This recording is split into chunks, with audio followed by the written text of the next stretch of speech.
everybody, and welcome to the show from Common Room Radio. I'm Sarah Kate Bazan, and you are my favorite person in the entire world. Never leave me. I'm Alistair Stevens, and a medium soy latte, large filter, a double espresso long, and a cortado, apparently. And I'm Vinton Bain, and tomorrow cries danger! And this week on Excelsior, we were talking about Batgirl of Burnside, written by Cameron Stewart and Brendan Fletcher?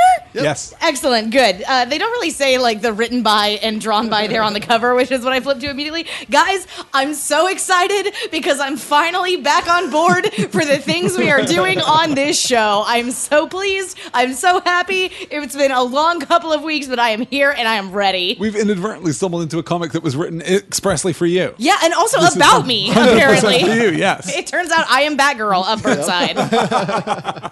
Starting with issue number 35 of Batgirl Volume 4 from the New 52, Batgirl was soft rebooted with a new costume, a new location, and a new creative direction. Published December 2014 to May 2015. I love her new costume. I think it's so good. I love the art style of this comic. I love the I love everything about this book. It falls right into the same like precious, amazing space as like Mockingbird or Patsy Walker, aka Hellcat, or the Unstoppable Wasp, which we're eventually going to cover. Man, that is so much of exactly what I had to say about it. Yes. The art's really fun, not so gritty. It totally fits with Patsy Walker, Hellcat, the comic that we talked about before already. And the writing fits really well with Mockingbird and Miss Marvel to me. And I love this costume. It's so practical and not sexualized. It's perfect. The artist on this series is known for her really sexy artwork, fan work, but this costume never becomes sexualized, even though she can do stuff really sexy, and I think it really proves that you can do both of those things. Yeah, absolutely. Yeah, there's nothing cheesecake about the art in this series at all, even when the temptation is obviously there. You could lean in that direction. We never do, and I'm so grateful for that. I'm so glad of that. Instead, this book looks like a cross between DC House Style and Brian Lee O'Malley's Scott Pilgrim, which is a series that I just adore. Which you guys are just reading my mind. That's exactly the comment I have on it. I'll admit that this update seems at odds with itself at times because the tone and the art seem to be for a younger audience, but the actual material has a lot of adult situations. But we've seen this before with Scott Pilgrim, for instance. And that being said, there is an audience for stuff exactly like that. And I think we are that audience. I think we are. Yeah. It's us. I love this book. I love this book even more than I expected to love this book. Spoilers, I guess. This might be my favorite comic that we've covered during the entire run of Excelsior. We've been doing this show for about 6 months now, and I think this is the best thing that I've read. This is extraordinarily good. I can't say that, but it is really good. we Yeah.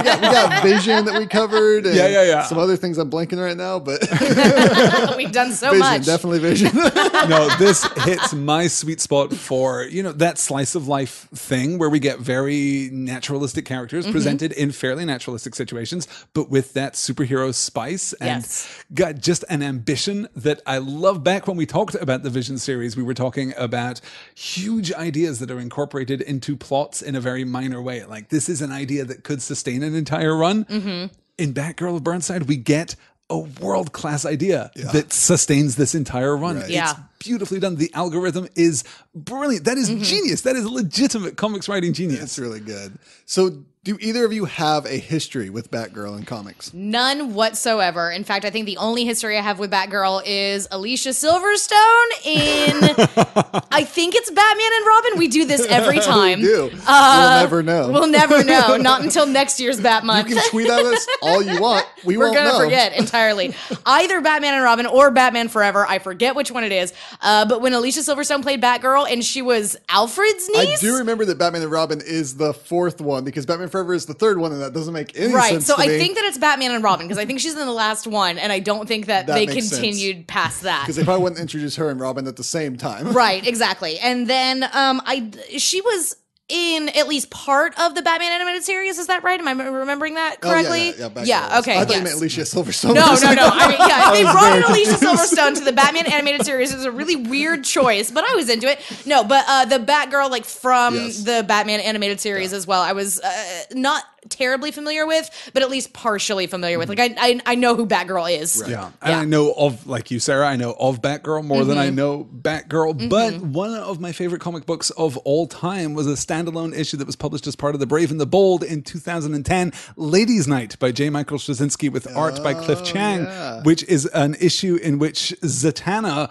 foreseeing what will happen to Barbara Gordon and the sequence of events, which I guess we can't get into too deeply here, which will lead her to being Oracle. She foresees these events, so takes Babs and Wonder Woman out for a night on the town, and it is a super low-key kind of character-driven comic, which I just adore. It's one of my favorite issues of any comic series ever. So I have a huge affection for Batgirl, I really want to read that issue, especially because I adore Cliff Chiang's art. I really enjoy his art so good. much. And I don't think maybe that you've read any J. Michael Straczynski. I don't think so. If we haven't covered it on the show, then I probably haven't. He wrote a lot of Spider-Man in the 90s, which is kind of dubious. He wrote the Grounded arc for Superman. And he put Asgard in Oklahoma.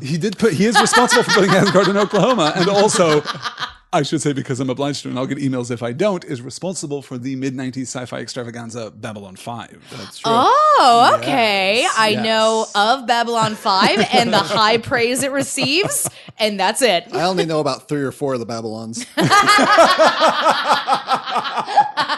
You have to watch the first 4 before you watch Babylon 5, otherwise you That's just... right. It makes zero sense. Yeah. You know, Babylon first introduced in the Bible, and then you go from there. That's Babylon 1. So for me, when the only time I really am familiar with Batgirl is when she appeared alongside Batman. Sure. So I've never really followed any of her solo things, just happened to run across her as she ran across Batman. My favorite Batgirl was when Cassandra Cain became Batgirl, when she was introduced in Batman No Man's Land, that story arc. She was the very best at hand-to-hand combat, but also mute. And so she had this mouth piece sewn over on her cowl, and it showed all the stitchings, and it was just really cool to me. When I first read it, I was like, that is the coolest looking Batgirl I've ever seen, and she just kicked so much ass. It was so great to read. She was the coolest. I heard that later in comics I haven't read, they change it, make it to where she can talk, and she's not as skilled in fighting. And I'm like, why did you do this? they nerfed Batgirl. Because her whole origin was that she wasn't raised with any education except for how to fight and be a living weapon, and that's why she couldn't talk. She was never taught how to. So she's the talk. DC's Natasha Romanoff. Yeah, she's a real Red Room situation. She was real cool. I really liked her. But I heard they tried to soften her up and make her more human, and I was like, you didn't need to do that. Because at that point in the comics, Barbara Gordon was already Oracle. Yes. So Cassandra Cain actually was a ward to Barbara Gordon, who was Oracle.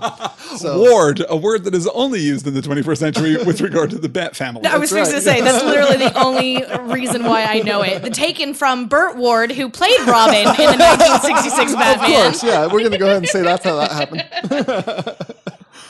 All right, Vinton, is it VHS time? It sure the hell is. So let me just flip over this VHS here real quick. Have you ever wondered what if Batman was a hipster? Find out as Batgirl stars in a special episode of Portlandia. Batlandia. Burnside is a part of Gotham so cool, you've probably never heard of it. Filled with coffee, beards, cosplaying, anime, tattoos, concerts, social media, selfies, ride-sharing, and dating apps. Everything you would expect from a Batman comic. You better read this book now before it becomes too mainstream. Or you could wait till they release it on vinyl. Hold on, there's something on this VHS here. Then there's just some emojis, heart, winky, thumbs up, red 100, and a flame.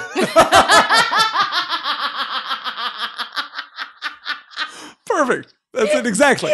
That's everything you need to know. Heart, winky, thumbs up, red 100, and a flame? Yes. Yep. Yes, actually. Batgirl to Burnside? Yes. God, we've got to start naming ththese episodes after jokes and not just what we're covering. Okay, this could be the episode where we change our entire system. I think we might need to, okay. yeah. All right, so let's talk about the creators real quickly. The writers here, Cameron Stewart, who also collaborated on some character design with artist Babs Tarr, and he did the layouts for Tarr for the first 6 issues because Babs had never worked in comics before. Oh, sorry, Vinton. I'm going to need you to remind me of that again. Babs Tarr has never worked on comics before this series. That's ridiculous. Yep. She was sought out by Stewart because of her amazing fan art online on platforms like DeviantArt, which you can go see, and I highly encourage you to, and her Tumblr. And you can then see that her artwork before she worked on DC Comics was definitely at a level where she should have been doing stuff in comics. Wow, gosh, that's so cool. Extraordinary. You would never know. I mean, it's a very distinctive style. Yeah. But you would never know that this wasn't someone who hadn't been in comics for a decade. It's extraordinary. I love, though, that Cameron Stewart has taken over layouts for this entire series. And also, I guess, did the covers.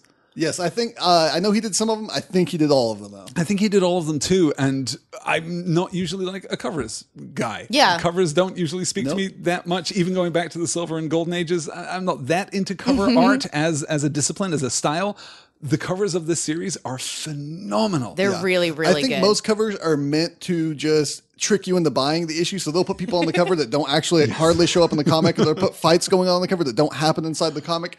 The covers here in this series depict exactly what you're going to see in the comic, to a point where it's like they're not showing you an action that's going to take place, but it's almost like a feeling. This I like is that. the feeling of the issue. This is what you're going to see here. Like the last one's my favorite, and I'll talk about, where you have like that split identity and the digital distortion going on. It's so perfect. And then that first one where it looks like the selfie of every girl I ever hung out with at shows who would take a selfie in the bathroom at the show before she came out to see the concert. It looks exactly like that in the bathroom mirror with all the other girls doing their makeup around them. It's perfect. With all the other girls in monochrome with blue and black. And you gotta get those filters, in the bro. middle. Oh, she's so cool. And that costume is just a knockout. It's one of my favorite good. superhero costumes ever, so because of its practicality and also the fact that like Babs just made it herself, just like whipped this thing together using yellow fabric paint is amazing. Yes. So good. So Cameron Stewart is an Eisner and Schuster Award winning, Eagle and Harvey Award nominated, and New York Times bestselling comic book artist and writer who has worked for DC, Marvel, and Dark Horse Comics, known for his collaborating with Grant Morrison and more recently his work on the Fight Club 2 comic. What? Which I'm now honestly inclined to read. Like Cameron Stewart has immediately jumped to the top of that list of... That is his art and not his writing on Oh, okay. Well, I'm also very engaged by his art. Yeah. Yes, both. Everything, please, Mr. Stewart. I would like to read more of your work. Thank you. The other writer on this series is Brendan Fletcher, a comic artist known for his work on Power Rangers Pink, Black Canary, and Gotham Academy. Wow. Okay, I have a quick question. Like Gotham Academy, about characters actually in Gotham City? Yeah, so I haven't read this. I've heard amazing things. I actually bought the first couple trades because I really want to read it, and they have a crossover with Lumberjanes, which really makes me want to read it. But I think it's about, to my knowledge, younger like DC people. Okay. And, I don't know if they're actually heroes de-age or specific characters that they're meant to be like alternatives of the adult characters in school going on in the current DC universe, I think. That's fun. I like that. I'm not sure if it's an Elseworld or like a canon thing. I mean, like high school AUs are always popular in the fan fiction communities, and there's a reason for that. Yeah.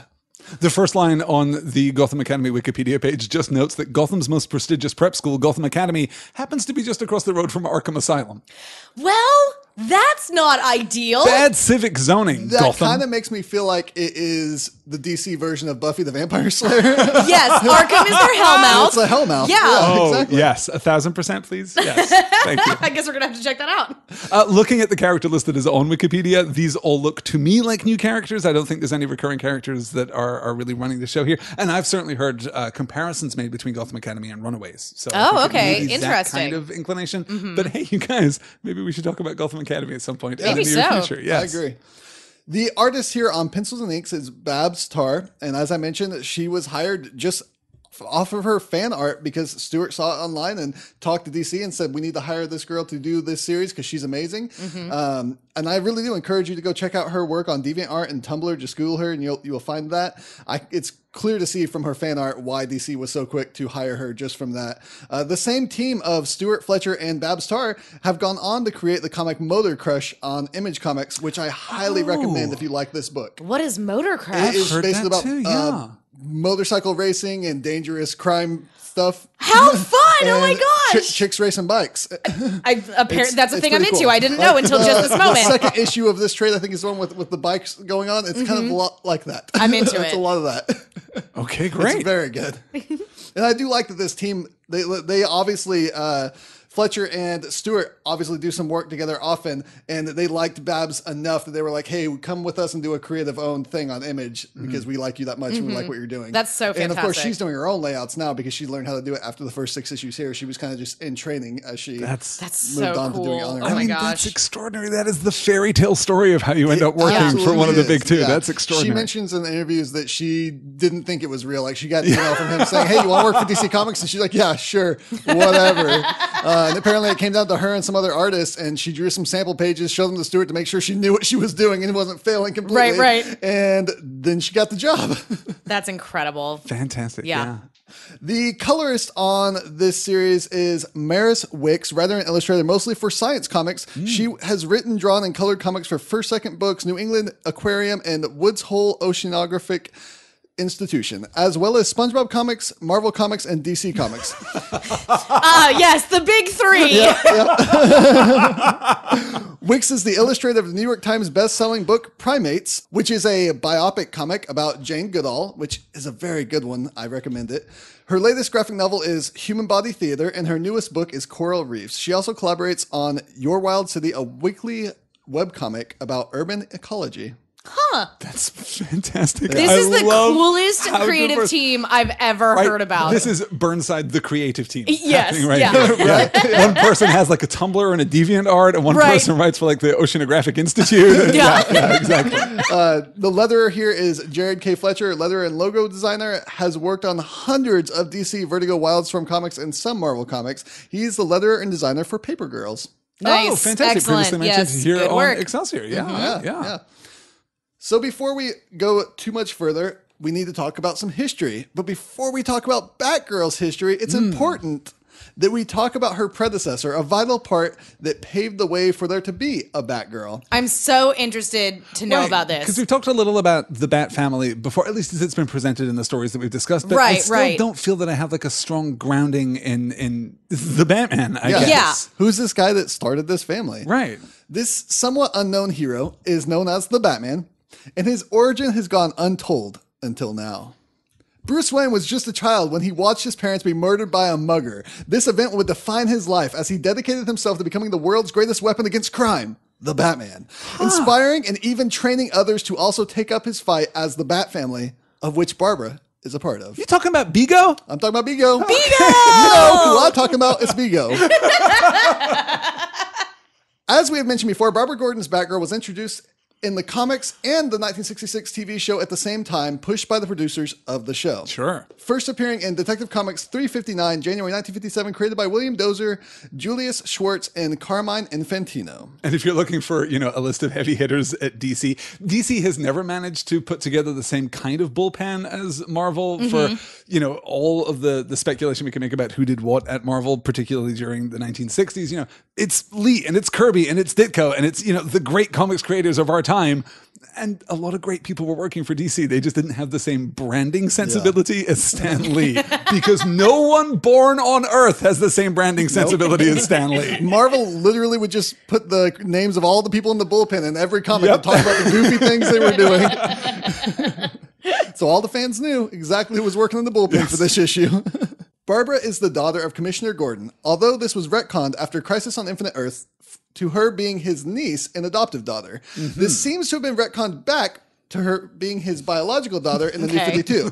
Okay. In her origin in the comic, she saves Bruce Wayne from a kidnapping, gaining the attention of Batman and becoming Batgirl. In The Killing Joke, Joker shoots her in the spine, paralyzing her from the waist down. She was then reinvented as Oracle. As Ned called it in Spider-Man Homecoming, she was the guy in the chair, giving out information to all the heroes as they fight. With the New 52 universe, this was reset and she returned to life as Batgirl. And I was curious about that because I knew that she had become Oracle and I thought that was like it for her, but It was prior to a universe-spanning reboot. Yes, that was it. There was reset just some no more timelines and Batgirl. stuff All right. to kind of make it to where both things were possible. Okay. Even though if you look back at the comics before pre New 52, that won't exactly line up and make sense. Sure, yeah. Because they were just like, oh, hand wave, things work out, just pretend.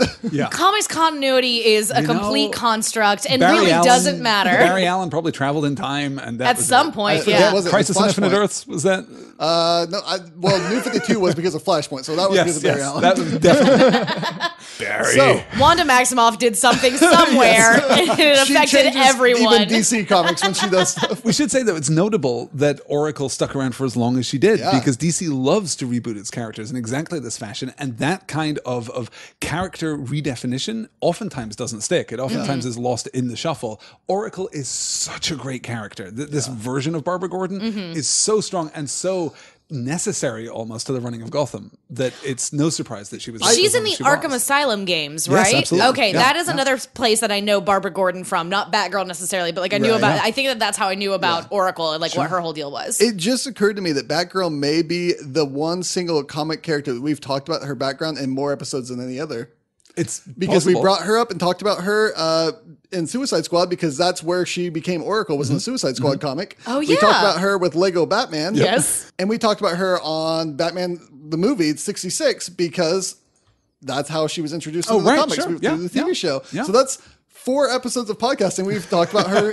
So I think she wins, surprisingly. And I gotta say, never I've been would've watching a lot of DC Superhero Girls, the animated series Yeah. of late, not out of choice so much as because I share a house with 2 very small boys who really like that show. Yes. And it's not a terrible show, but in that show, Barbara Gordon is Batgirl, but has created an AI who lives in her suit, which is called Oracle. So That's her pretty Jarvis great. is named Oracle. Her Jarvis is named Oracle. I'm I like into that. that. I I like like it that. quite a lot. Yes, yeah. that's very good. So in the new continuity of the New 52, Barbara has been depicted as de-aged to a recent college graduate. The events of The Killing Joke took place 3 years before the start of this series, and while it's established that she was a paraplegic during this time, Barbara Gordon is written as having regained her mobility after undergoing the experimental surgery based off real medical advances happening in South Africa.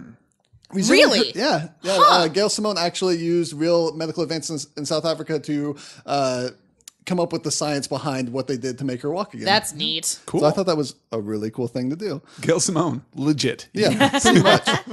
Resuming her role as Batgirl 1 year after her recovery, she continues to suffer from post-traumatic stress disorder, causing her to hesitate in a battle when exposed to gunfire. The character also exhibits survivor guilt due to the fact that she has made a full recovery from her paralysis while others have not.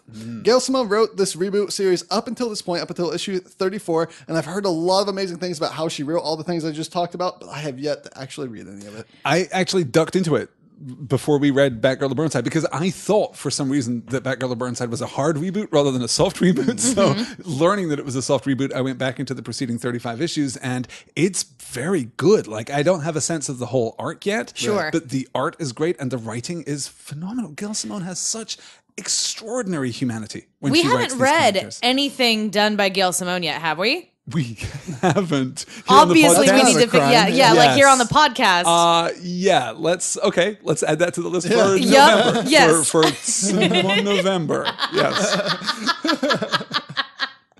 All right, with all that, I think it's time to jump into our issues and dive through this series. Let's Yes, do please. it. Can we spend like a good 20 minutes just talking about this cover, the famous selfie cover that kind of It's real introduced good. the world to this new Barbara Gordon, to this new costume, which I adore this costume. I love how put together it is. I love how vintage it is. I love how oddly militaristic it is. I think it's just like the epaulets that make me think Oh, that yeah? it's militaristic. There's just something to that. But it's so perfect for this character in this milieu, for shifting from Gotham proper to Burnside. It's phenomenal. This is It's hipster so Batgirl. good. Yeah. I'm in. Yeah. It's perfect. The cover alone made me purchase this trade.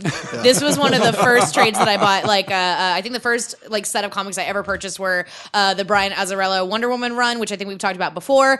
And so then I saw this in a bookstore or a comic book store one day, and I was like, "Well, I definitely need that." Yep. And it's been sitting on my shelf for forever, and I just never had gotten around to reading it. Yep, and I'm same so here. glad that we finally did because it is so good, you guys. Yeah, and I love the little stickers on the mirror, the little flash band effect for stickers, the yeah. selfie, the writing about the black book, which happens here in the first issue, and then just the costume design, as we've already talked about. But you get to really see some of the details here. It has pockets, which it's got pockets. Yeah, most superhero costumes, along with most female clothing, no pockets. Sure. Pockets are a big deal for both girls and superhero girls. It has pouches, but it does it well. yeah. There are a lot of comics that just throw pouches everywhere and they don't look actually helpful at all. These pouches look like they could be helpful. Yeah, it's just great. And she's got a great look as a hero, too. Like, this is now my definitive Barbara Gordon. She's strong. She's obviously athletic. She's obviously capable, but she's not sexualized. Yes. And yet not unsexy in that way. Like not overtly sexualized, but also not defeminized, which I think would be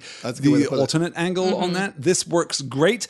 I love the cover. I flipped to the first page, and I've got to confess, it took me 3 or 4 times reading through this first page just to figure out what was going on. Yeah. Me too, because I think it's because it's a soft reboot. Yeah. So you don't really get a lot of introduction. I feel like if they were going to do a soft reboot, they should have thrown the introductory page in there. Yeah, I kind of feel that like a title page would have been a really strong choice in this, because I don't know, Alicia, I haven't been reading, certainly up until this point, I hadn't read anything of the Gail Simone run, so I didn't know these characters, and it feels very much as if we're coming into this in medias res. Yeah. So, on this first page, Barbara moves into her new apartment in Burnside, saying goodbye to her old roommate, Alicia, and we are introduced to her new roommate, Frankie. This is the first appearance of this hipster part of Gotham, taking its name from Burnside in Portland, Oregon, which tells you exactly what kind of place it is.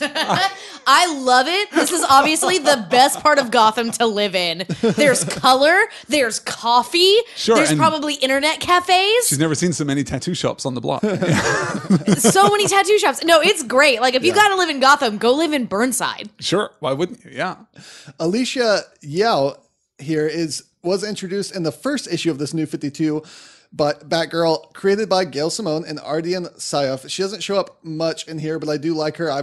She's actually one of the reasons I want to go back and read some of the old Batgirl, because I really like the small tidbits we get about her here. Yeah, she's great. I really enjoy reading her. Doing my research, I found out that when she found out that Barbara Gordon was Batgirl, she came out herself and revealed that she was trans. So it's really interesting to get a trans character in a comic. And I want to read how that was handled, because I think Gail Simone could handle that pretty well. I don't think that there's a reference to that in this entire book. I don't think so at all. Yeah. Fantastic.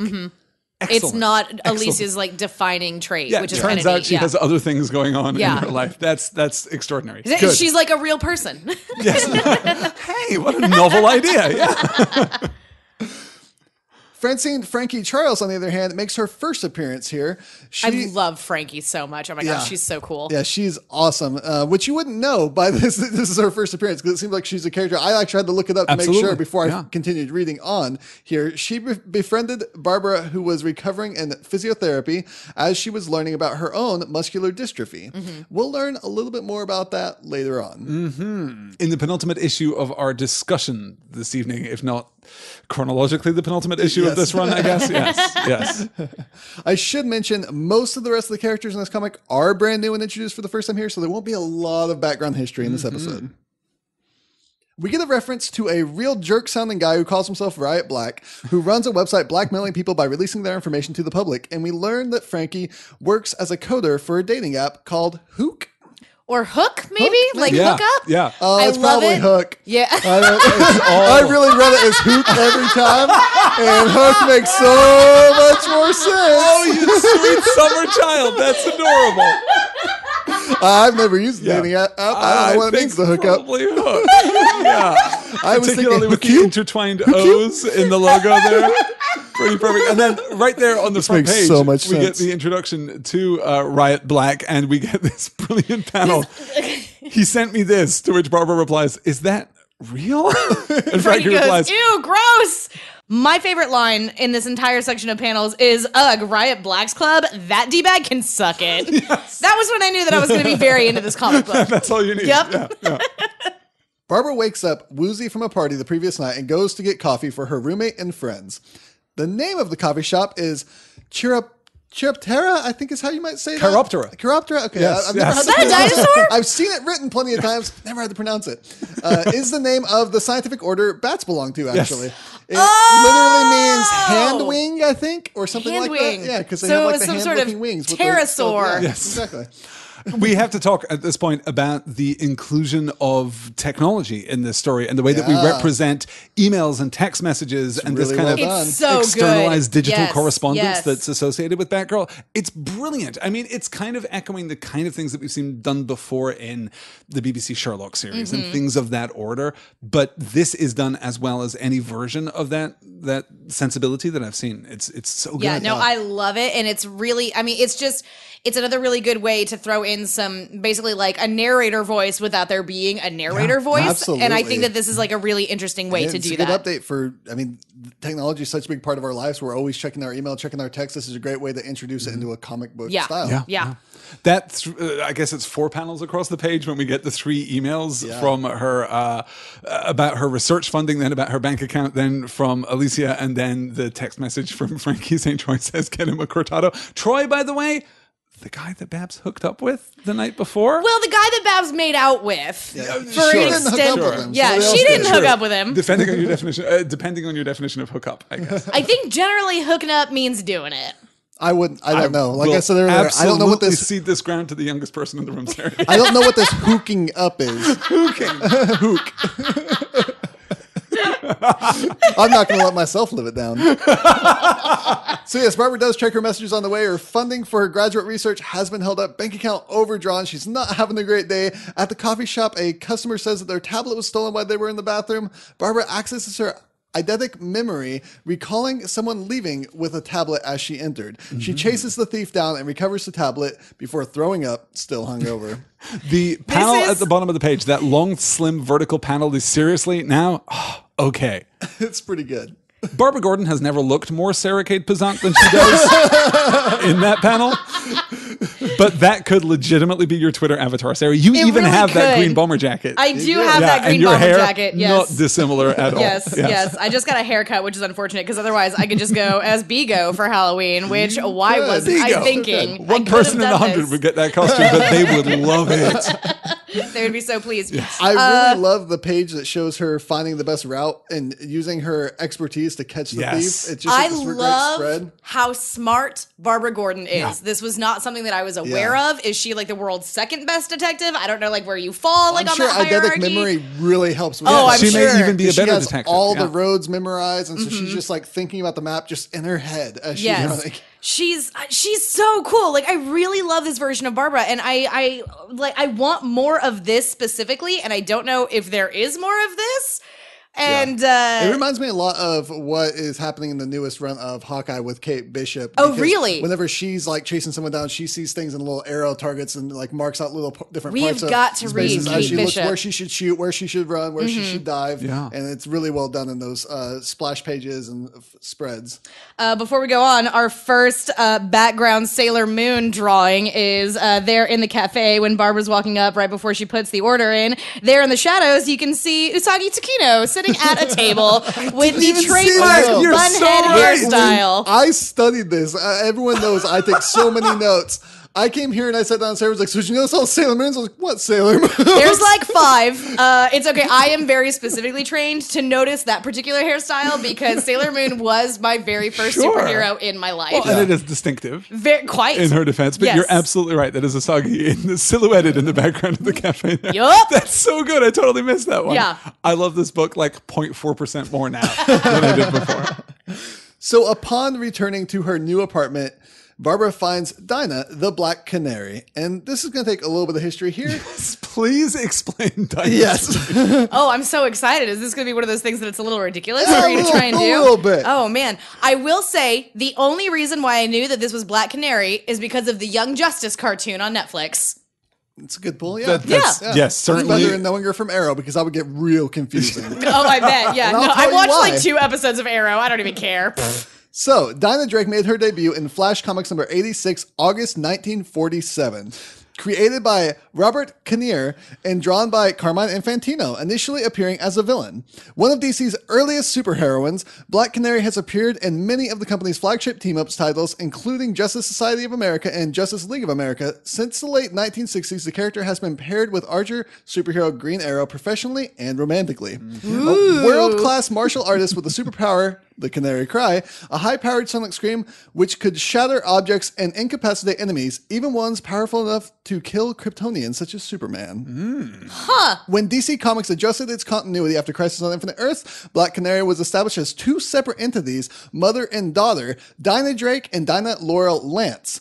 Stories since the Silver Age have focused on the younger Black Canary, ascribing her superhuman abilities to a genetic mutation. She's an X-Man. DC Comics would like us to note that she is absolutely not an X-Man. The Definitely lawyers just not showed an No X-Men. connection between Dinah or any version of this character and, Banshee. It's crazy that those lawyers carry Batman smoke bombs. Every time they show up, they just throw them back down and they're out again. I don't know how they do that. She has been portrayed multiple ways on the TV show Arrow, most recently with them finally basing her more closely off her comic counterpart. But there has been 3 characters based off of her on Arrow already. Wow. And they keep just going, oh, we messed that one up. Let's do it again. The TV show Arrow is kind of a mess, There are literally right? 3 characters in the city of where Arrow takes place called Dinah. Wow. Real popular name. Sure. Every girl is named Jessica. That's just, yeah. Well, I like her quite a lot in here. I mean, very much envy Adams from Scott Pilgrim, which I'm into. Very much envy Adams from Scott Pilgrim. And we should say, too, that this is kind of spinning out of Birds of Prey, which was running alongside this comic up until the soft reboot. Up until this point, and Yeah. it stopped at issue 34, which is the issue they referenced back to for how there was a falling out between Barbara, Bigo, and Dinah. And I don't know exactly what I'm saying. Read it. I just flipped through it quickly, but it basically looks like Dinah was taking some stuff on her own and kind of betrayed some people and put people in danger. And Barbara was very upset by it and was like, never talk to me again. The Birds of Prey are disbanded. I'm done. I'm out. Yeah, Dinah has been a character historically who has kind of walked that line between hero and villain a little more freely than your standard DC heroes, Okay. which always makes her a little bit interesting, particularly when she's paired with the Green Arrow, who is also kind of, an outcast from society. At least, he's kind of an exile pushing back against society in many versions of his comics history. But It's worth mentioning. I was going to save it till the very end, but I'll go ahead and say this now. After this series, Dinah Drake next appears in Black Canary Volume 4, Number 1, which had its own series running for a while, written by Brendan Fletcher, who was writing on this as well, which DC had 2 EP albums recorded to promote. Because she's in a band the whole time, so they wanted to put out actual albums. So I think there's 8 songs to be found by that, and they're all like really dark synth pop that Sarah Cade would love. I am looking that up immediately as soon as we're done with this. I'm so stoked. I'm so hype about this. I'm going to share it with all of you on Twitter. Don't even worry about it. We're going to have a listening party. and then writing your pitch for Marvel where Wanda joins a band. No, Wanda would never do that. Please. Excuse you. It's all right. Marvel already has Dazzler. They don't need Wanda. What is a Dazzler? No time. Oh, we need the Dazzler? I don't know about Dazzler. You should know about Dazzler. Okay. It's a conversation for after the show is over. Yeah, you both get really excited. Hey, everybody, tweet at Elsa Grab the Salt and tell her about Dazzler. Yeah, Please. tell her all about how much you love Dazzler. I wanted to tell you guys about how I know about the concept of Birds of Prey vis-a-vis DC Universe. There was a TV show on the WB Sure in was. 2003 Which that had an ran amazing for opening, 6 and episodes. it was a real bad TV show. I There's a really never cool, saw like, it. Joker introduction thing that was going on. All there. I know is Looks that cool. you can get like the DVD box set at Walmart for approximately $7, and the cover looks exactly like the cover for the first Underworld film. Wow. Yes. Yep. It's kind of a shame that they burned the Birds of Prey idea so early before they figured out how to do TV shows. Yeah. And, we can talk a lot of smack about Arrow, and God knows we do.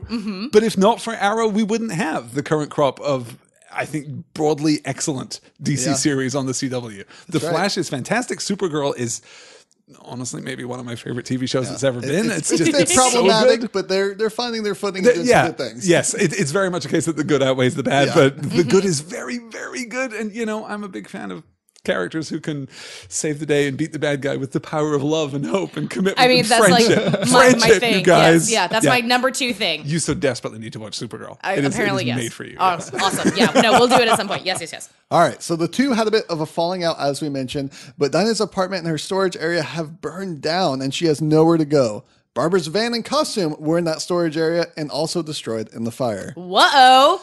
Barbara tells Frankie Dinah might need to crash on the couch for a few days. One of their guests can't find his phone, and when Barbara checks her computer to see the video feed from her van for info about the fire, she discovers it too is missing, and it has all of her schoolwork on there as well.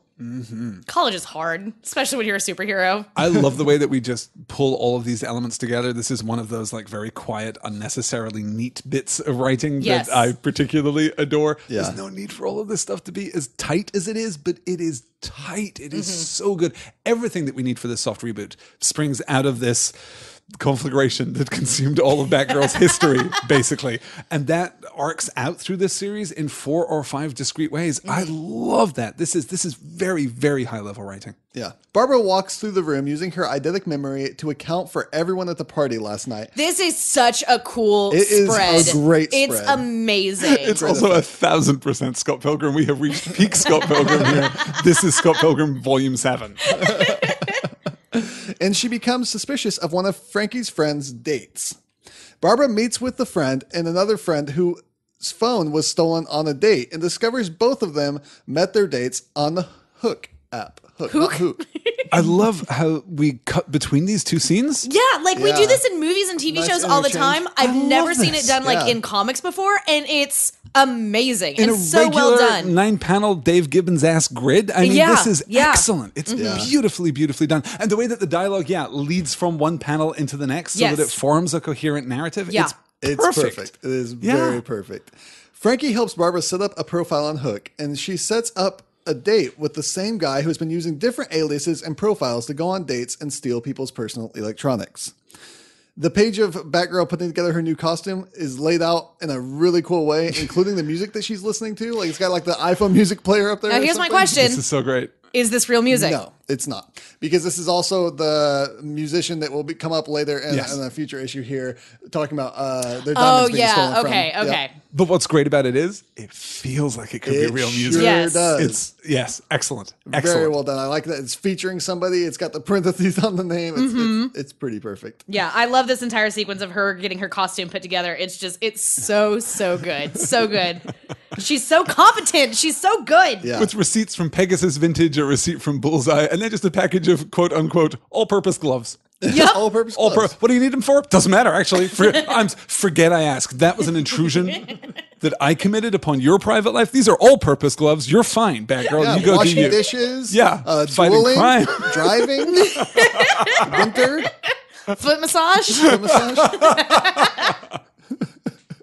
Barbara cancels her planned date last second, and Batgirl shows up instead, chasing the man down, learning with some amusement that his real name is Frederick Ernest Butter Oil. Which feels like it should be more than just a joke, I suppose. Like, it feels like that should be a reference to something should- so sounds specific. like it, Is yeah. it in its absurdity? Every But- Batman villain has the most ridiculous name that I'm okay with. Like He's Butter Butter Oil Oil, Man. he's Butter like Butter Oil. Man or Popcorn Man. It's so delicious. Yeah. He's Orville Redenbacher. The greatest of the Bat family's rogues gallery.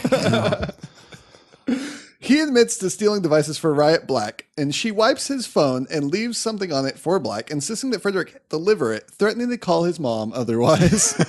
Please don't call my mom's. Please don't call moms. Listen to my mom's. Riot Black is having a relaunch party for his extortionist website.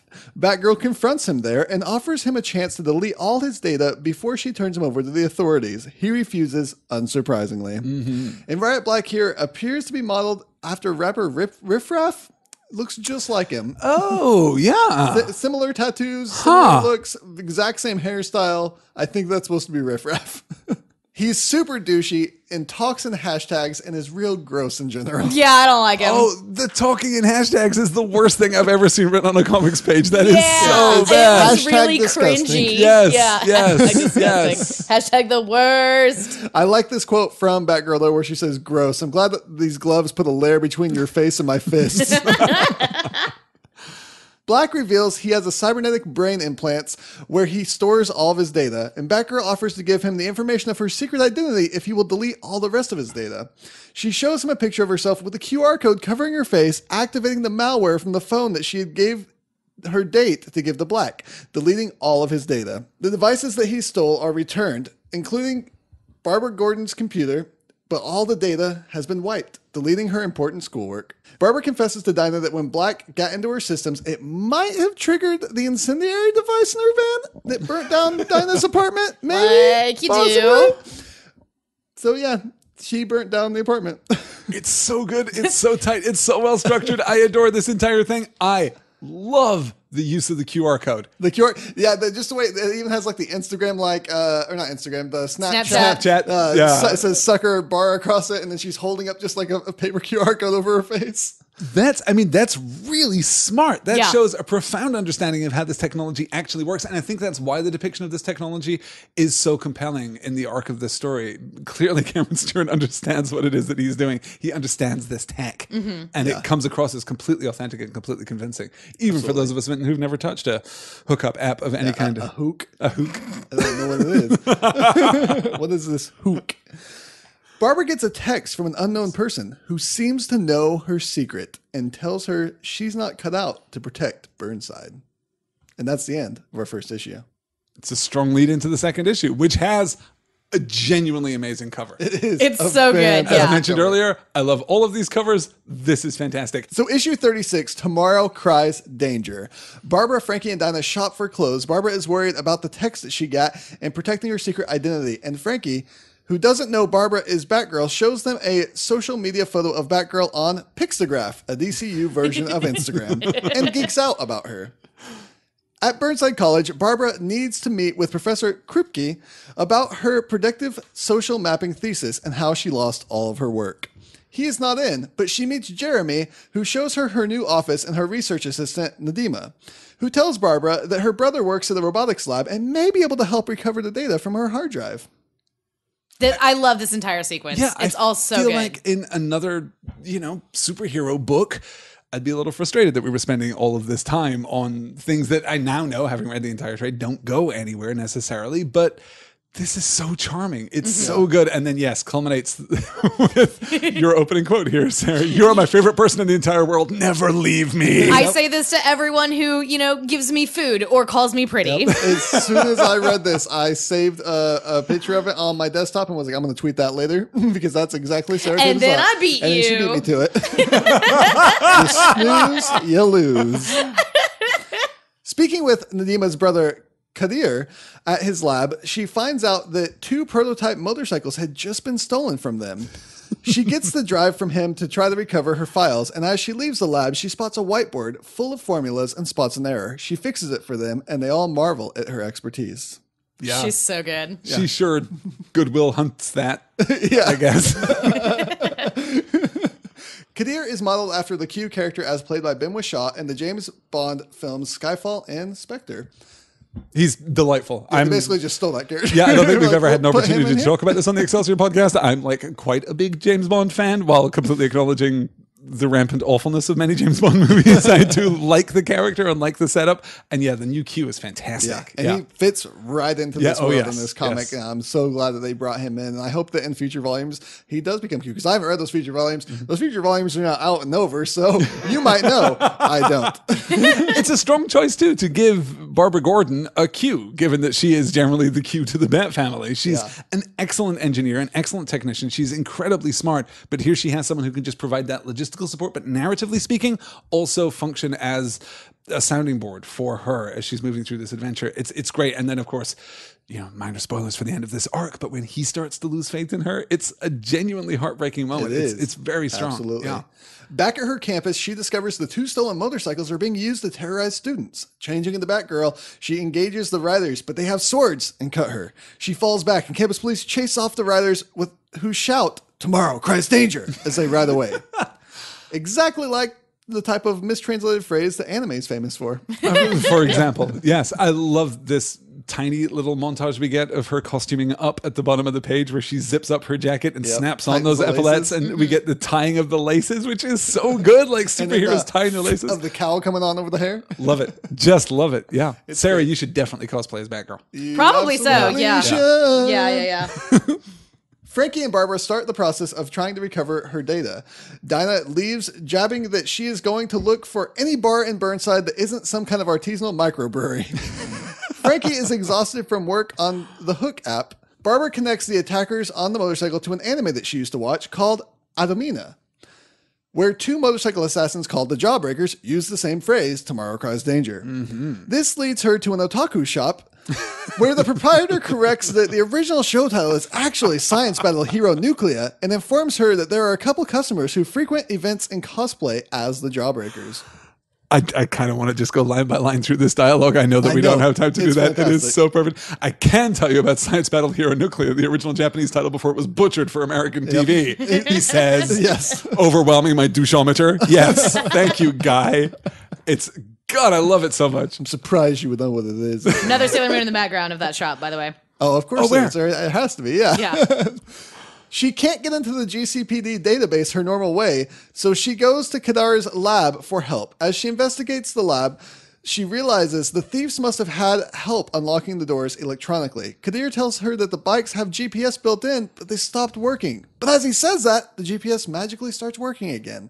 She asks him to fashion her a grappling gun and heads out.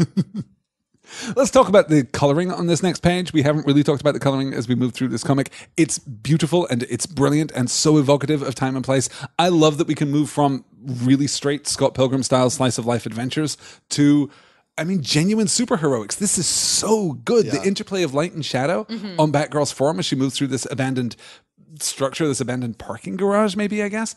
It's extraordinary. I think it used to be a carpet factory. Oh, yep. Yeah. That's another logo designed by Stuart. Wow. The trade, I think, has that logo in the back. It has a few different logos that he designed. Yep. Oh, okay, cool, nice cool.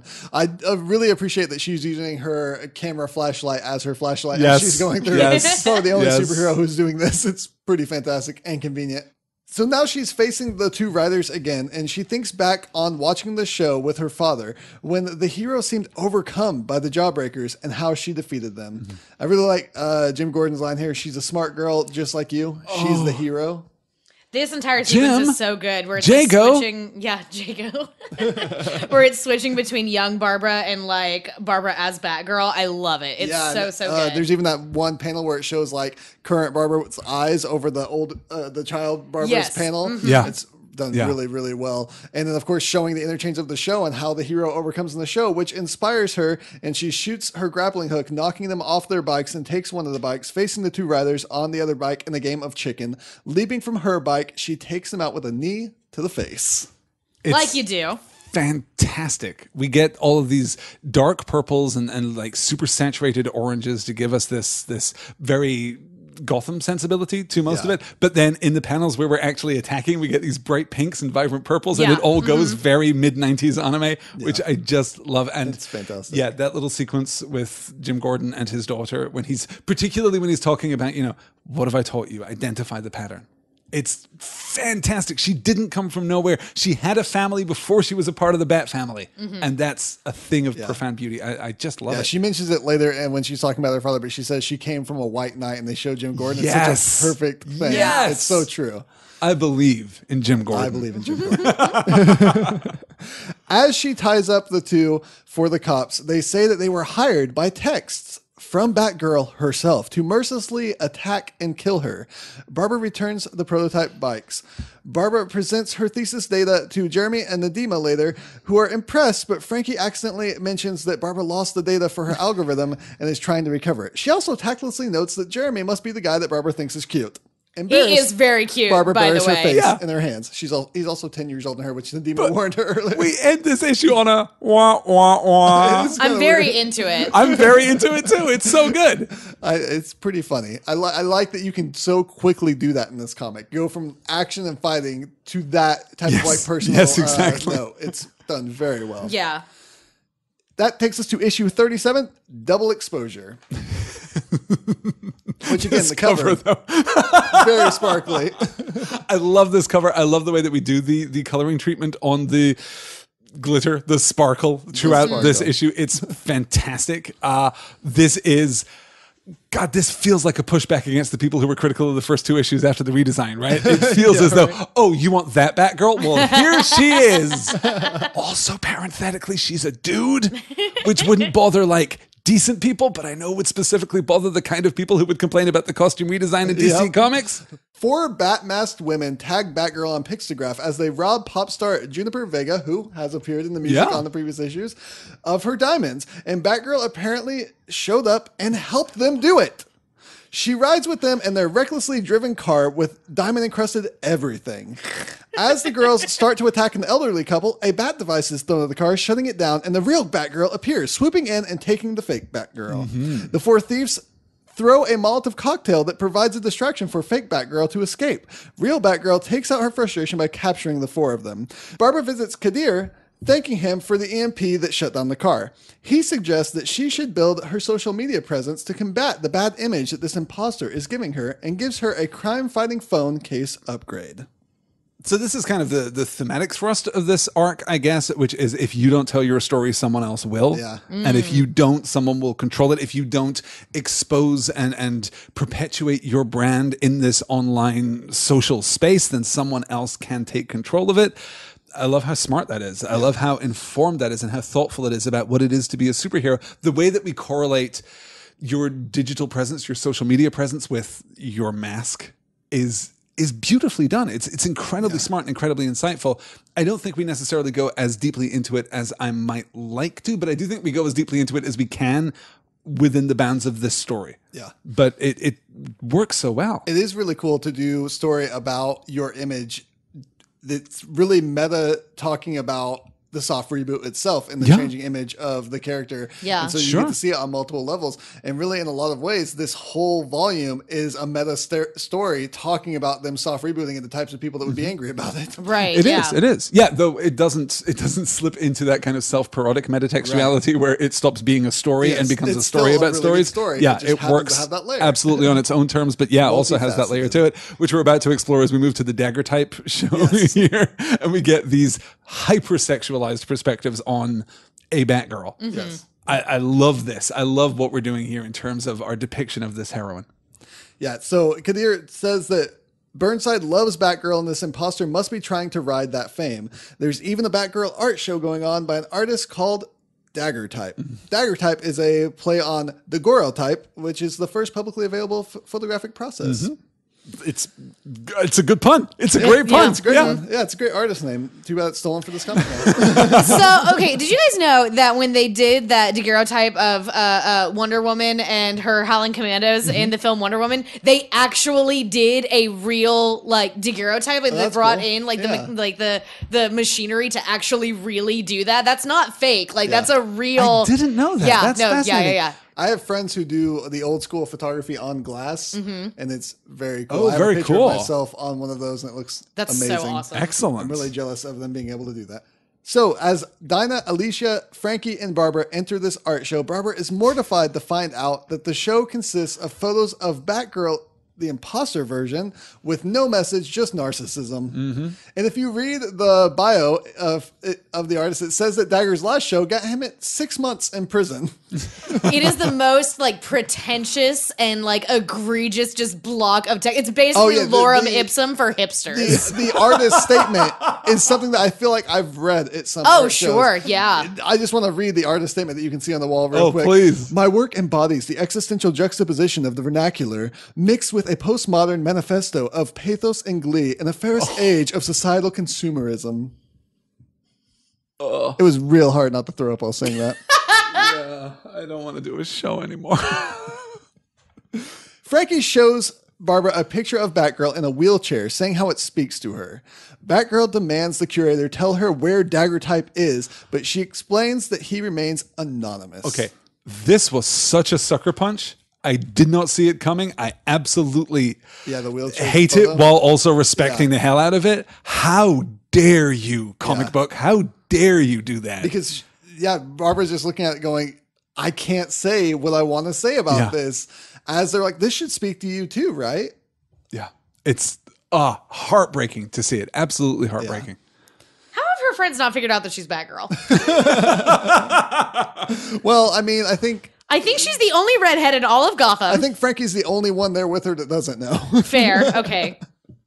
They're too distracted that, Dinah is obviously Envy Adams. And Frankie doesn't make it through this series without finding That's it. true. Yeah. Barbara Gordon, greatest detective not best at secret identities. Not But good. secret identities are lame. Yeah, Let's be they are. fair. In all comic book worlds, we have to take it for granted that every superpower, even like just being a good detective, comes with some kind of psychic power that keeps people from realizing that your face is the exact same face It's like under that glamour. half mask. One of Yeah. those manifest secondary powers where you also get accelerated healing and some kind of super strength, even if you don't canonically have super strength. Right. And for the women, you get larger breasts, which is just great. Yep.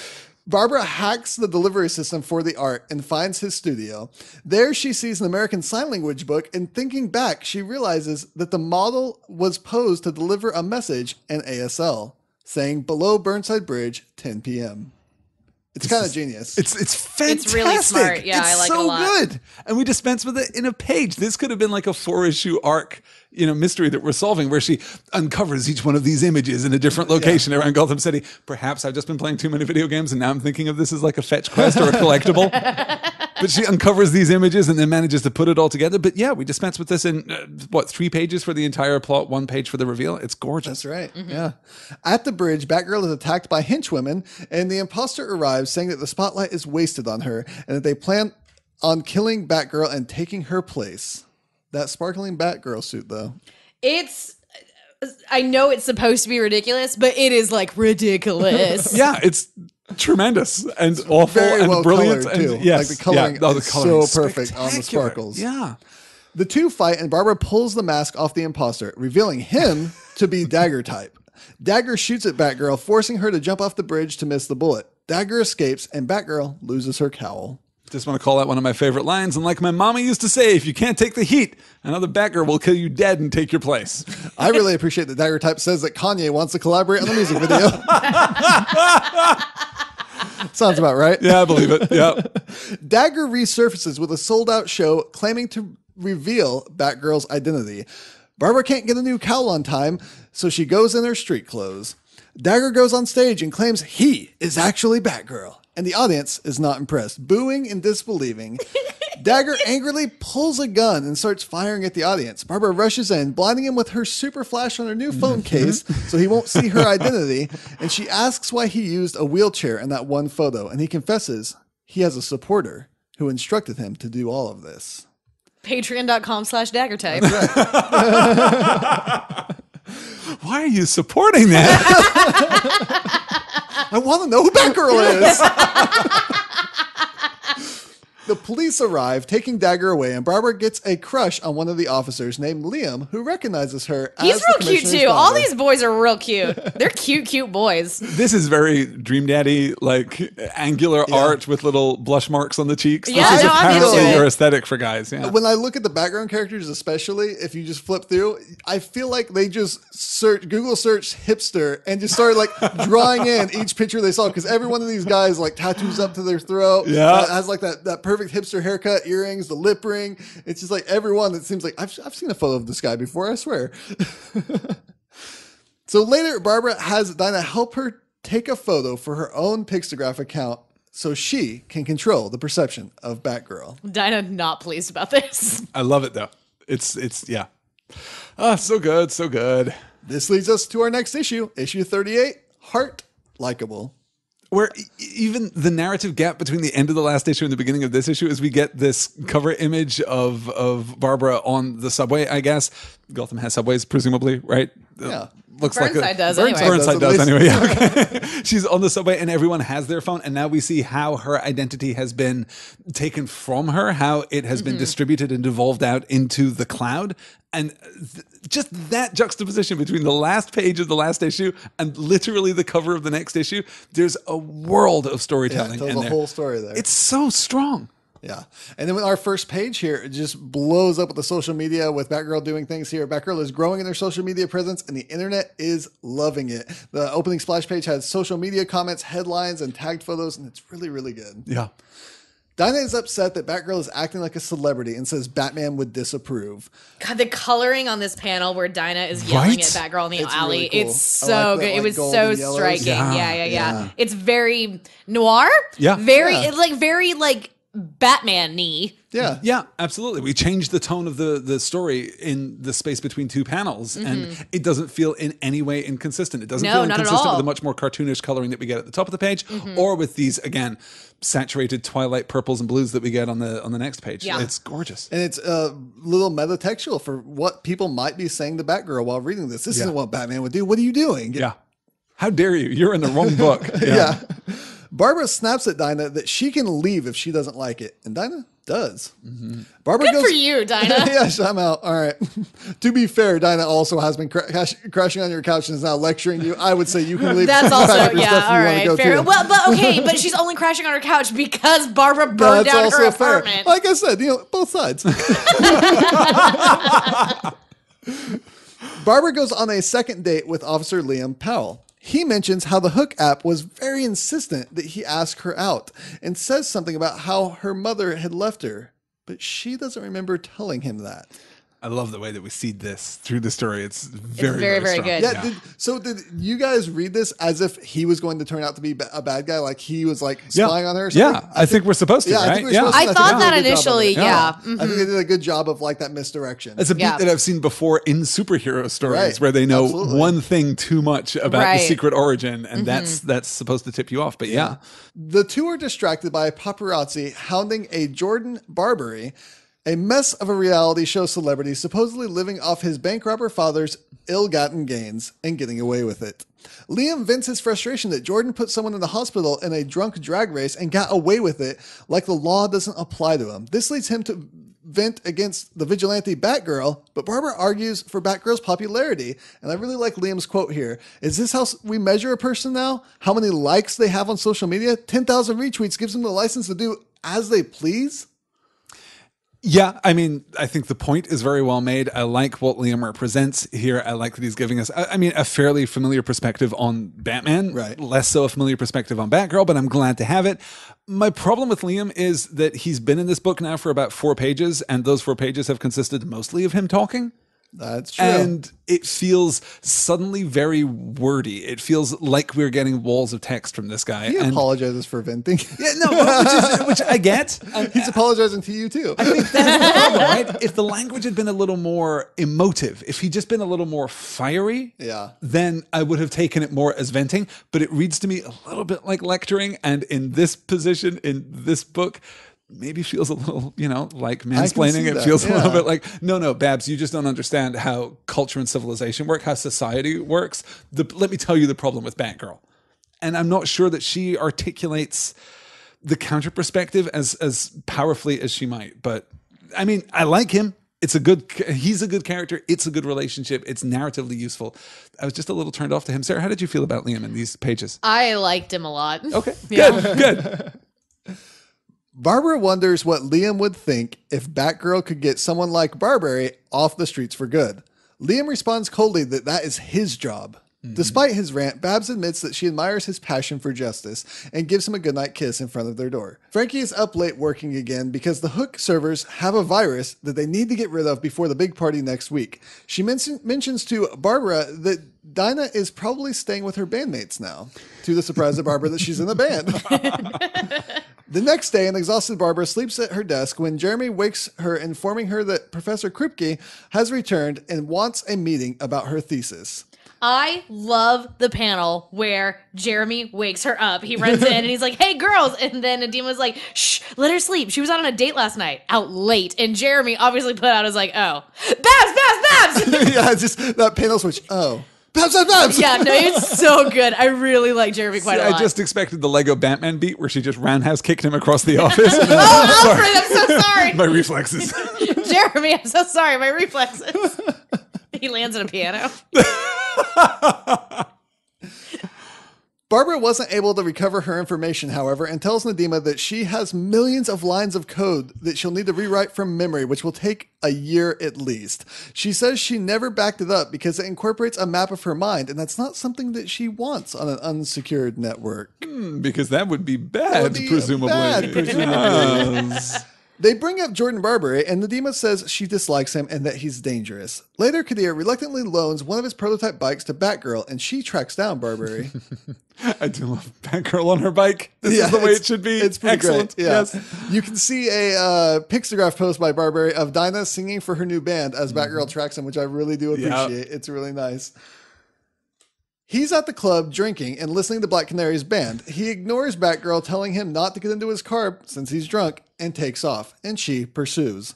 The police are on their tail as Batgirl tries to keep Barbary from hurting anyone with his reckless driving. I like the little bomb under the car that wrecks his car that saves a life. Really good, yeah. Yeah. She then throws a safety foam bomb into his car, which causes him to crash into a diner and keeps him held for the police in place. Officer Liam Powell attempts to arrest Batgirl, and she has to smoke bomb her way out.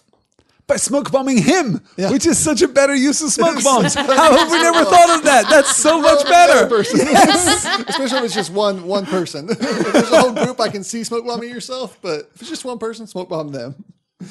The next day, Liam rants to Barbara over coffee about how Batgirl is responsible for destroying that diner and how the owner will now have to move. As Barbara checks social media, she sees that the public agrees with him. He mentions her brother before going to the bathroom, and Barbara realizes she never told him about her brother either.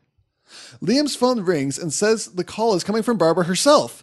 Confused, she answers it and hears her own voice on the other end, wanting to tell Liam all of her secrets. With that distinctive hesitation there, that stutter, that I have so much to tell you, which, because we just read the Tom King Vision series, is now like, oh, wait. There's a bad robot. Wait. Bad robot. J.J. Abrams here in the studio. I love this whole thing. This is just fantastic. I mean, let's not even mention the fact that we have a superhero comic where one of our primary plots involves the restoration of data after a computer failure and her thesis. Yeah. This is genius. I love how brilliantly this is put together. And it leads us right into my favorite cover of the entire run. This is iconic, right? This is it's Batgirl, the Batgirl logo at the top of Burnside in kind of impact font text coming down the page, but the of has been overlaid in spray painted red paint with verses.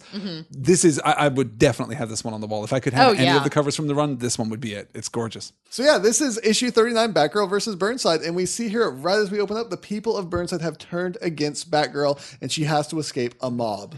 Chasing her with a rolling pin, a bat full of nails, and just like an iron crowbar. Yep. Feisty. Whatever they can find, apparently. Feisty, the folks of Burnside. Yep. Yeah, don't mess with those hipsters. Yeah. She convinces Kadir to help her restock on equipment one more time, but he says he wants out of this.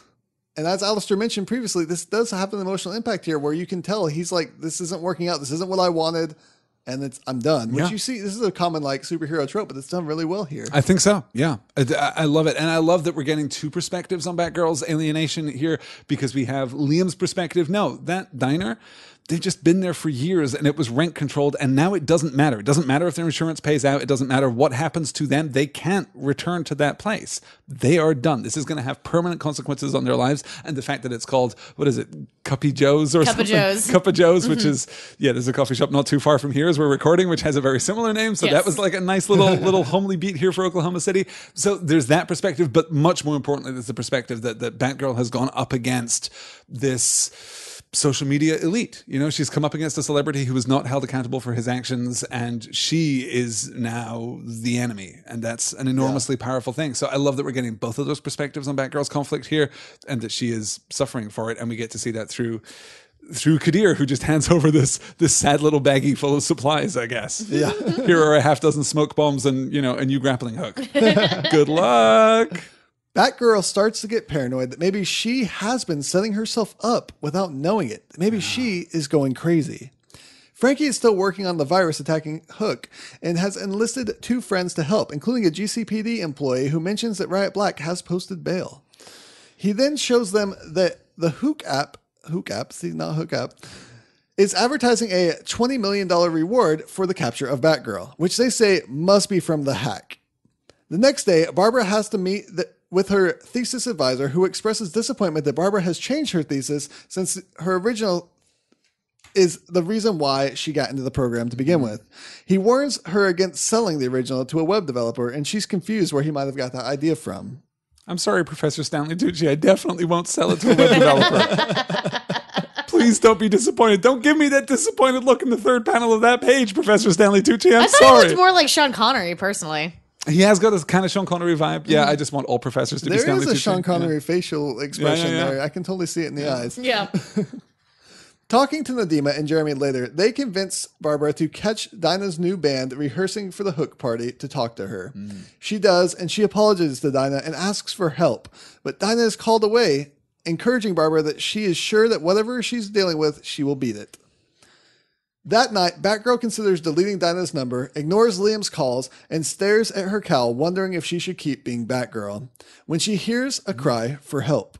As she rescues a girl from her attackers, the girl turns on her, and it's a trap for the reward money. Dinah interrupts and saves Batgirl. The next day, the two talk while training. Dinah says that she hasn't been acting like herself, seeking fame and glued to her phone, but that she would know if she had sent all those villains to sabotage herself, reminding her that her mind is like a computer. This makes Barbara think of her algorithm that was deleted from her computer. It has a brain scan on it of herself, and she thinks that might be the virus infecting Hook. Frankie's gone missing, but a message on her phone tells Barbara that she is at Hook headquarters and needs rescuing. Dinah and Barbara arrive. They read 2 heat signatures in the building, and Dinah waits outside as Batgirl sneaks in, where she finds Frankie in front of a computer that has revealed Batgirl's identity to her. Barbara admits to her that she is in fact Batgirl, and the computer screen shows a malicious version of her own face saying, "No, you are not, and I am going to take back what's mine." Very creepy. This is great. This is so good. It's foreshadowed beautifully, and it's a genuinely original idea. Like, I'm not sure I've seen this idea before in the context of superhero comics. This is really smart. Barbara has uploaded a version of her own neural map that has achieved sentience and thinks that it is Barbara. Yeah, which it's is really good. Yeah. The end of this issue will now tell you to pick up Secret Origins number 10, the Batgirl story algorithm, which is what we're going to jump to. If you're reading this in single issues, you'll need to pick up that one or just listen to us talk about it. Yeah, the first If you're reading the trade, it just goes immediately to the next one. right. So it's do recommend. not essential. I don't think it gives you anything that you don't get. Yeah, they from kind the of comic. quickly give it to you in the next issue as well. But it's gorgeously done, and Yeah. we get more Jago, so I'm always up for that. Yeah, this one has art by Irene Coe, who draws the Legend of Korra comics for Dark Horse. And- Really? That's awesome. And colors by Hi-Fi Design, the coloring group founded by Brian and Christy Miller. The story starts with a flashback to Barbara's experimental implant that helped her overcome her paralyzation. However, it strangely seems narrated in computer voice with that computer font. We see Barbara meeting Frankie in physiotherapy and the two bonding over being athletes and dancers, but Barbara regretting she can't tell her about her life as Batgirl. It recounts how she became Batgirl and was paralyzed when the Joker shot her in the spine. And I got chills when Jim asks Barbara if that was the door, and she goes to answer it, and there's just a black panel with only a smile shown. That, I think, was done better than the whole Killing Joke itself. Fair. It's done very fair. well. Yes. That page, that whole page that starts with "I was born to a white knight," and we get that shot of Jim Gordon in the alley. This hero, it says under a picture of him with the newspaper caption about him being a hero cop, Commissioner Jim Gordon. This whole page is gorgeous, and you're right. For me, this is the definitive origin story of Barbara Gordon. Yeah. Here, becoming a victim of such a crime has put her in a dark place and made her all the more resolved to stop crime. Barbara develops an algorithm based on her own brain scan to analyze social patterns and predict criminal activity. Frankie warns her this is too aggressive and fueled by anger. Didn't you see Minority Report? This never ends well. This page with the 5 wide horizontal panels as we come down, we get Code in the first panel. In the second panel, we get Barbara Gordon looking normal. In the next panel, we get Barbara Gordon, except her pupils have been replaced with bat symbols. Then we cut away. And in the last panel, we get Barbara Gordon, but her pupils are gone and her eyes are overlaid with code. This is brilliant. Yeah, this is really, so good. Really good. The algorithm has become somewhat sentient, stuck in that dark place of vengeance that Barbara was in at the time, wanting to stop crime at any cost. Meanwhile, the real Barbara has moved on, starting the healing process. The program watches Barbara walk again, become Batgirl again through online media, and is confused, having no memory of this, saying, "Error, this is my body, but it isn't me." The final page shows Batgirl in her new costume with the program narrating, "I'm still Batgirl. I will take back what belongs to me. I will save the city from itself if it's the last thing I do." I think you were right on the money there. The idea that Barbara she's undergone this experience, but has then healed, but the algorithm cannot heal. Because it was scanned at the time of that dark desperation. Yeah. That's exactly it. Perfect. And that brings us back into our series at issue 40, Ghost in the Cowl. Such a great name. Such a great name. I love the usage, even on the title page. They use the Ghost in the Shell logo. Yes, with with the little triangle there. Done very well. And this is the cover that we mentioned earlier with the glitch art, basically. Yeah, the digital split between the old Batgirl costume and the new Batgirl costume, which is sure to get people to pick this up if they were upset about the costume change. They would go, what is this all about? And then it would have a nice message for them. Oh, wait, it's a reboot. It's a reboot back to the original Batgirl. Okay, great. Yeah. No, it's not bad. So we start off with Batgirl informing Frankie that this virus she has been fighting is her algorithm that she lost off of her computer. And we get this great splash page, which I kind of want to read through. Sure, maybe. yeah. I awoke alone in endless dark, blind, deaf, silent, but aware. Then I could see everything, awash in information, color and noise from 1,000 eyes and ears. And I saw myself, me, but not me, my body, worn for vanity and gratification by some cheap imposter, and I was furious. So I sent my past to destroy her. I used her image to discredit her. I proved she could never be happy. She would never be loved. But my anger became more acute. I was only a ghost. She still wore my body. She could feel and touch what I could not. I needed to take it back, and I mean to do it. And I really love that dialogue goes over I sent her past, and it shows the two jawbreakers. Yeah. I used my image discreditor, shows the photographer celebrity, and it says, I proved that she could never be happy, showing Liam, and I proved that she would never be loved, showing the citizens of Burnside chasing her down. Yeah. So the algorithm just going through and saying exactly why she's done and how she's done the things she's done is a great wrap up and tie-in of everything that we've learned so far. And then we see the power of the algorithm on the next page where she calls Dinah and gives this explanation, just waving Dinah off this whole exchange, this whole conflict. Everything's fine. It's all good. Kind of embarrassing. Got all dressed up for nothing. This is really creepy. Yeah. It's well done, and it gets rid of Dinah, so she has no help. Yep. And Riot Black is there, being controlled by the algorithm, and he knocks out Barbara, who wakes up strapped to a machine that will download the algorithm into her body using the neural implant that gives her lower body mobility. Yeah. Which is such a great story beat. Really well done. Also good. Yeah. The algorithm addresses Frankie, who complains of being stuck here for the whole day, begging her to be friends like they used to be. Grumpily, Frankie warns that they were never friends. Her real friend is about to have her mind erased by representation of her mind from when she was in a bad emotional place. The algorithm explains its plan to rid the city of crime, present and future. Using the social data from Hook, it can anticipate the future, and using a hijacked satellite will neutralize anyone that she predicts will be involved in crime in any way, including many of Barbara's friends at the Hook release party. Yeah. Another Sailor Moon walking through the crowd there in the lower left. Yep, sure is. This is a great spread too here, showing the Hook party and people's possible futures and how some of these things are nowhere near actual crimes. They're just like, oh, they somehow like let somebody live with them who's going to cause a crime, so I'm going to kill them too. Yes. Right, yes. like his tech gets stolen and the tech is going to be used to kill innocents. It's like, okay. Starts like, a company, hires someone who embezzles from the company and channels that money into a crime family. Yeah. And the prediction here that Alicia Yao will become a vigilante is actually in lines with the plans that Gail Simone had for the character before leaving this title. So it was cool that they used that. Huh. I want more of her. Yeah, Hopefully me too. that story will continue. Yeah.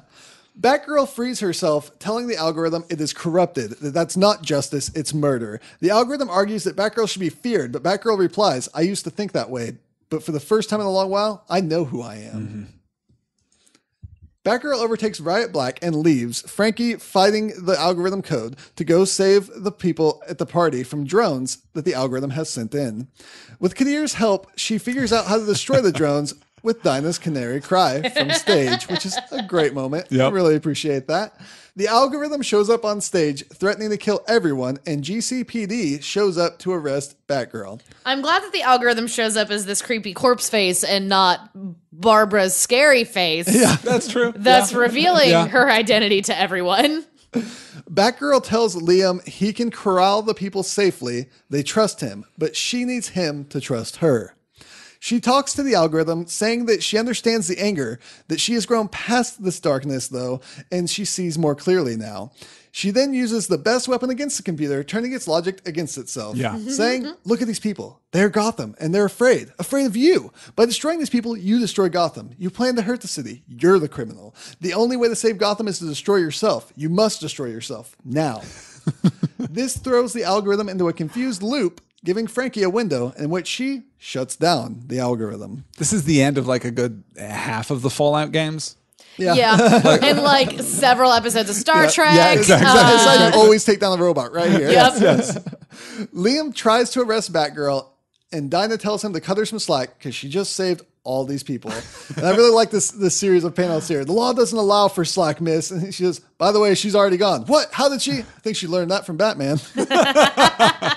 And I also appreciate that he doesn't seem too bothered that she got away. He just tips his hat, says, hey, it has a nice smile. And I think he agrees at the end. The next day, Frankie tells Barbara that she managed to isolate the algorithm from the corrupt brain scan data, which means that Barbara has her material back.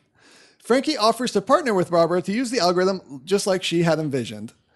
And I think they're trying to give me a heart attack with the way this page ends with Frankie asking Barbara, was that the door? Which calls exactly back to Jim saying the exact same thing when Joker came for Barbara. Make that connection. Yeah, I totally missed so that. right. Stopped on that page and was like, I don't want to look at the next page. I don't want to look at the next page. I wouldn't think that this book would be capable of doing something like that, but we've already had the wheelchair picture. So yeah. Oh no. It was a little intense for me. Oh no. Fortunately, it's just Dinah arriving, telling them that her band was signed and they're going to record and tour.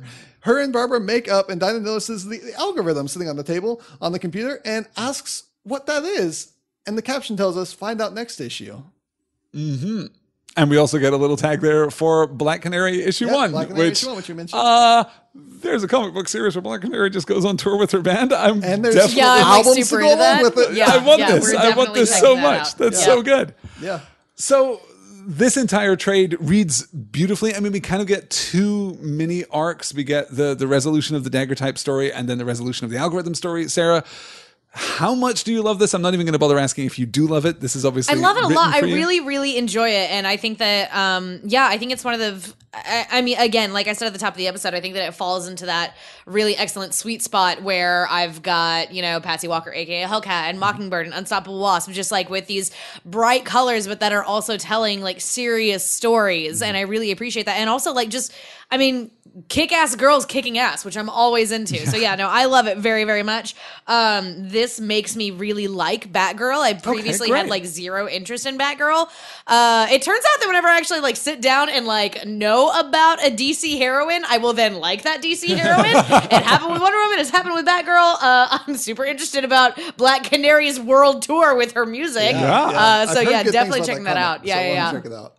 All right, Vinton, what did you make of this book? Oh, it was fantastic. Yeah, I absolutely loved it. I think your connections with Scott Pilgrim are completely accurate. It has everything I loved about Scott Pilgrim, I think, but done in a DCU version, and that speaks to my heart. I like that. Yeah, I really appreciate seeing a different version of Batman because I really love Batman, but Barbara Gordon is not Batman. Yeah. She has some characteristics here, and especially with this series, she is taking quite a departure that I really like. It's kind of surprising that while Batman is one of my favorite heroes, this departure actually really works for me really well. No, me too. I loved this trade. I'm going to read the rest of the series. I'm going to read everything that is done by this creative team. I'm so profoundly in, and I'm interested for literally the first time in my life in picking up a Black Canary book. So good job, I guess.